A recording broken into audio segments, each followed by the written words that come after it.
Redhead in the Ashley River. Oh my gosh, you're killing me. Beautiful bird, beautiful, beautiful bird. Is he wounded?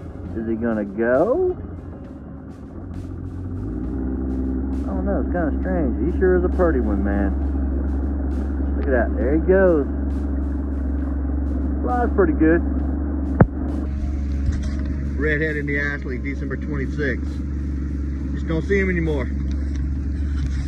Good morning, welcome to the shovel. Today we got a little different thing going on today. I'm down in the river, had some work done on my duck boat, so I wanted to come run it before I actually went out and got myself lost in the middle of nowhere. But anyway, it's also a history thing today. So hey, down here where I live in Charleston, after the Civil War, during Reconstruction, the next best thing to do is try to live, and that was phosphating.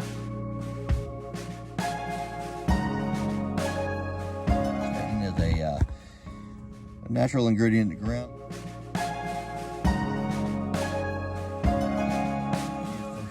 A number of things back then, mainly fertilizer. It ended up being poison, so it got cut out down the way, but around here, that was the next best thing, and most of the old plantations along like the Ashley River were phosphated.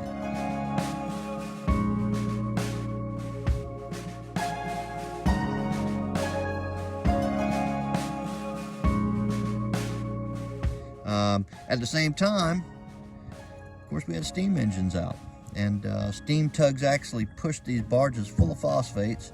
They would actually dig it off these old plantations, and they had certain areas, and I don't know if you can see this over here behind me, there's a dike that goes out, and those barges would load, take them to Charleston. They had phosphate manufacturing plants.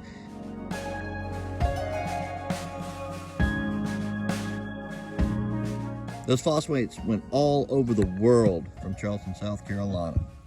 There are many shipwrecks along the Keys trying to cut through to Cuba and Panama, that they found this yellow substance in them when they found them on the bottom of the sea. Couldn't figure it out, and come to find out it was phosphate from our own areas of Charleston.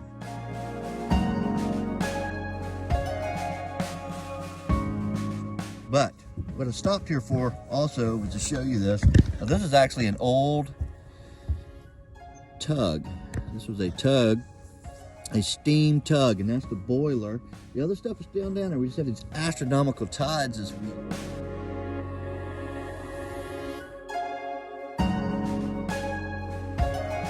So I could actually get up in here and take a few pictures. There's 3 or 4 laying right in this area, and I have a feeling that when it was all done, they just got abandoned, blew up, and here they are. They just drifted here and rotted. Now,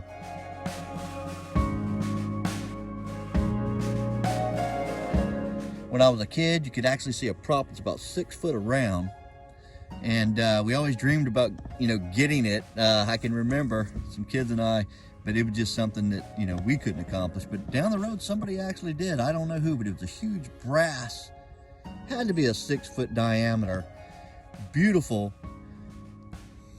100-year-old brass propeller. It was crazy. But anyway, the mud preserved it pretty good. The beams and the structures down there is just covered in mud now, so I imagine they still look pretty good. But I would think probably 35, 40 foot long maybe, and just all power, and that's what it took to get this stuff to market down in Charleston. So anyway, cool situation. Let's go somewhere else. Check some more history out. Come on.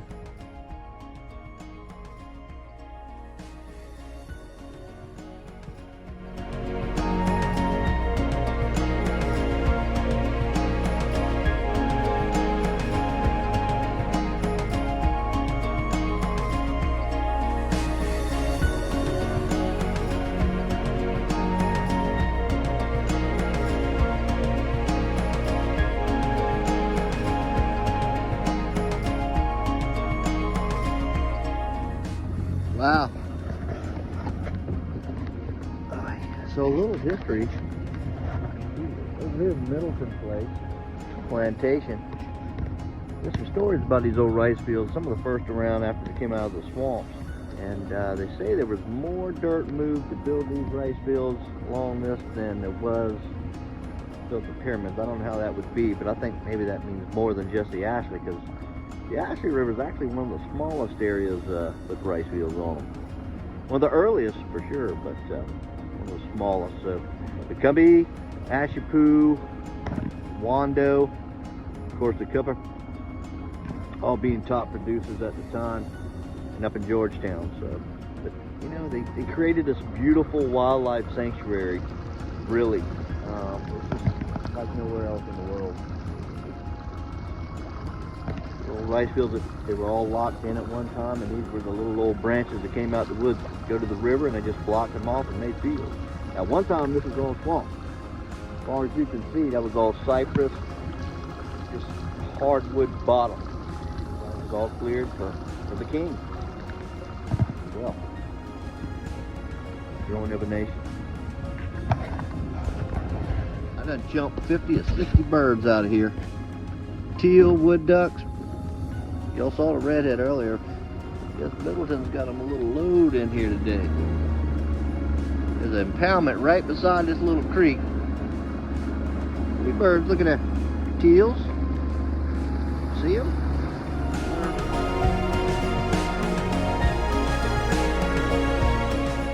Up in here. They're resting and rafting in the river. Maybe getting a little something to eat. This little creek right here. I think it's called Olive Branch. I don't even remember. Anyway, there must be a load of birds in here today. That's pretty neat.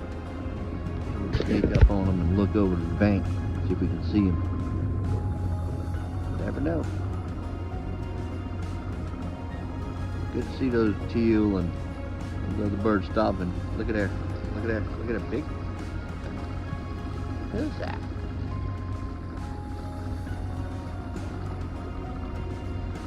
Look at it. Here's more. Look here. Look here. They are teal. Wide open. Wide open teals.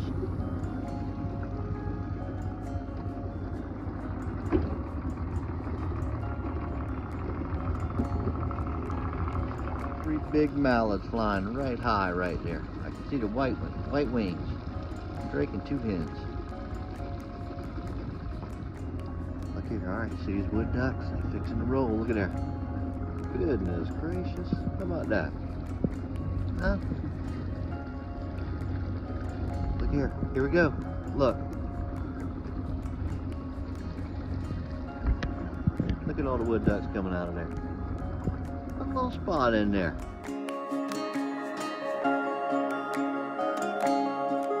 I don't know, I caught one of the biggest spot tails I've ever caught, and he's right in that little same place with the wood ducks.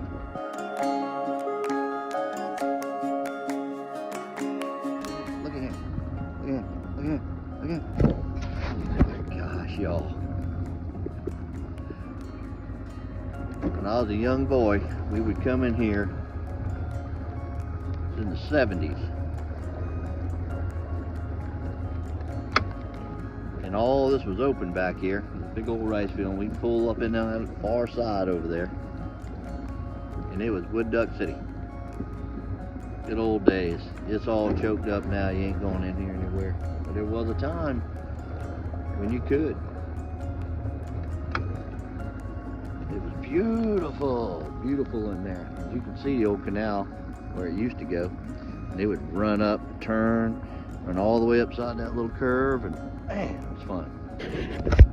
That's gone now.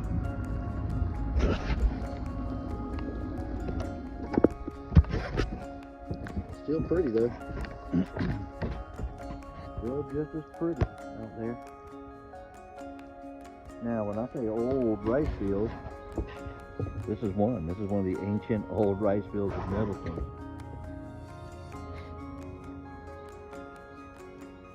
This branch actually went across, went all the way up into the country a little bit, and they basically just cleared beside it so they could run with tidal water, and that dike right there. And there's the trunk set. And it would take this water in and out of here and regulate these fields. The fields here, there may be 25, 30 acres, I'm not sure. But that's basically what it is. That right there, and probably curves and goes around, was the actual center of the branch that ran from the other woods over there and came to the river, and like I said earlier, basically cleared both sides and regulated the water, levied the water, and grew rice. Sure left some beautiful, beautiful country to look at, I have to say.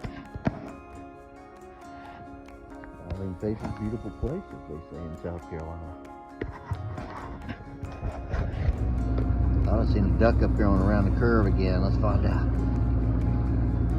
Is it? Is it? Guess not.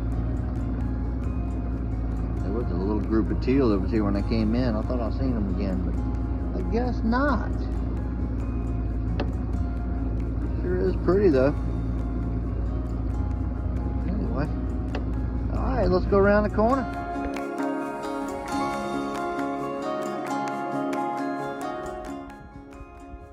Well,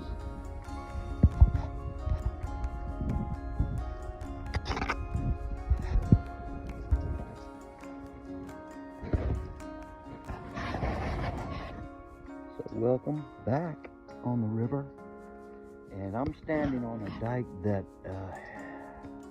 very well be probably one of the oldest wharfs this high up the river. Basically turned into a phosphate load dock, but before that it was some really old stuff. And the actual original wharf right over here, I don't know if you can see it over there. It's all long gone now, but when it's a very minus tide, you can still see some of the ballast stones and some other stuff in there. But I haven't been here in about 25 years. So I just wanted to walk up and look. Nobody's been up there, doesn't look like to me, except for raccoons. Except a bear, maybe. It sure is cool, peaceful. Can't hear a thing. I can only imagine what it was like back in those days right here. Curve in the river and new land. Crazy. But the duck boat's back, it's running good. Been a lot of wildlife found in that boat right there, and well, let's get back on it and head on out. The water's falling out, but I think we can beat it. So let's move on.